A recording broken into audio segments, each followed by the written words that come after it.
ગીર સોમનાથ જિલ્લાના સૂત્રાપાડા તાલુકાના પ્રશ્નાવડા ગામે પશુપાલક ધારક દ્વારા મીટિંગનું આયોજન। ગીર સોમનાથ જિલ્લાના સૂત્રાપાડા તાલુકાના પ્રશ્નાવડા ગામે પશુપાલકો ધારકો દ્વારા એક મીટિંગનું આયોજન કરવામાં આવ્યું હતું, જેમાં પ્રશ્નાવડા ગામના પશુપાલકો એકઠા થયા હતા।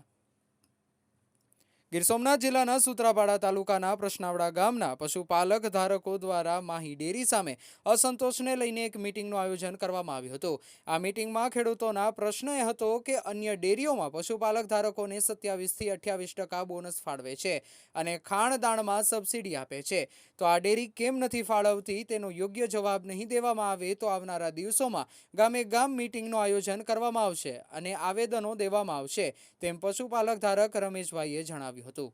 રિપોર્ટર ભરતસિંહ જાદવ, ગીર સોમનાથ। પરિચય આપનો। હું ગીર સોમનાથ જિલ્લાનો ખેડૂત છું। મારું નામ જાદવ રમેશ થોબણ, ગામ પ્રશ્નાવડા, સૂત્રાપાડા તાલુકો। હું આ મીટિંગ અમે એવી માટે રાખી છે ખેડૂતોએ કે માહી ડેરીને બોનસના અસંતોષના કારણથી અમારે સાગર અને અમૂલ ડેરી, બનાસ ડેરી 27 થી 28% સુધીનું બોનસ ફાળવે છે, તો આ શા માટે નથી ફાળવતી? જો આમાં માહી ડેરીના અમને સંતોષકારક નહીં જવાબ મળે તો અમે ગામે ગામ મિટિંગ કરવામાં આવેલી છે રાખશું અને કલેક્ટરમાં આવેદન દેવામાં આવશે।